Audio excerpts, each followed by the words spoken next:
अंदर राना सनाउल्लाह की तरफ से हवाई फायरिंग की जा रही है और पानी से पकोड़े तले जा रहे हैं कि जनाब हम पंजाब के अंदर गवर्नर राज लगा देंगे।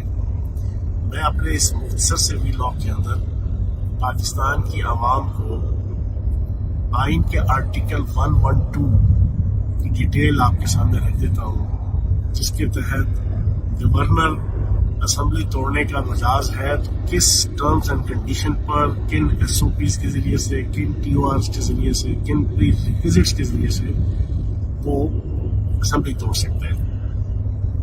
आइन का आर्टिकल 112 उसके अंदर क्लियर कट लिखा है कि गवर्नर, एक सूरत तो ये है कि चीफ मिनिस्टर वो एडवाइस दे गवर्नर को तो वो असेंबली जो है वो तोड़ सकता है, और अगर उसकी एडवाइस के 48 घंटे तक गवर्नर असेंबली नहीं तोड़ेगा तो ऑटोमेटिक असेंबली टूट जाएगी।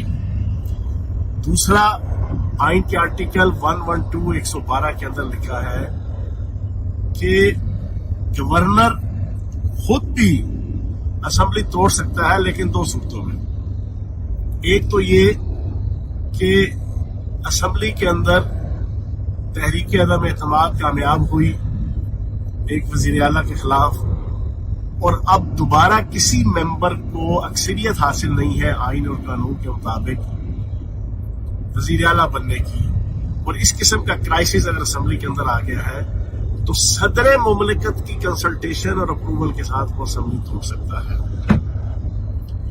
तीसरा ऑप्शन, उसमें उसने क्लियर कट आइन का आर्टिकल 112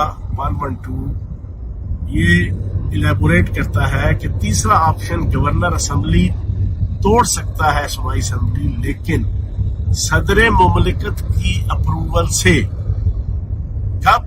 कि जब असेंबली आइन और कानून के मुताबिक चलने की रवादार ना हो, हालात और वाकयात ऐसे हो कि वो आइन के मुताबिक हुकूमत और असेंबली ना चल पा रही हो, तो फिर हल्का इंतखाब की तरफ रुजू करने के लिए असेंबली को जो है वो governor with the approval of president वो तोड़ सकते हैं। और इन सूरत में जब वो तोड़ेगा तो 15 दिन के अंदर अंदर गवर्नर इस इशू को सुप्रीम कोर्ट के अंदर लेके जाएगा। 15 दिन के अंदर अंदर इस रेफरेंस को असेंबली तोड़ने के, और सुप्रीम कोर्ट 30 दिन के अंदर अंदर पाबंद है आइन के मुताबिक इसके ऊपर फैसला देने की कि वाकईतन गवर्नर ने जो असेंबली तोड़ी है वो ठीक तोड़ी है या गलत तोड़ी है, तो उसको बहाल किया जाए। अब इस पूरी पिक्चर के अंदर आप मुझे ये बताएं कि सदर मुमलिकत की मर्जी, मंशा और विल के बगैर असेंबली टूट ही नहीं सकती।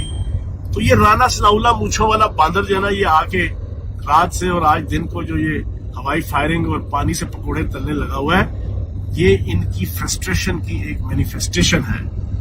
इनको लैला नजर आता है और मजनू नजर आती है वाला माहौल इनके लिए बना हुआ है कल से।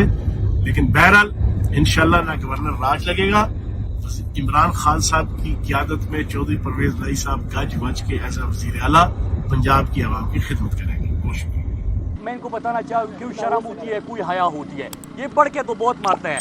इससे ज़रा पूछे कि 22 अफराद के कत्ल का इल्ज़ाम आपके ऊपर है, एक मुजरिम और मुलजिम को बिठाया हुआ है, इसके साथ जो स्थानीय मॉडल टाउन में इसके हाथ खून से रंगे हैं।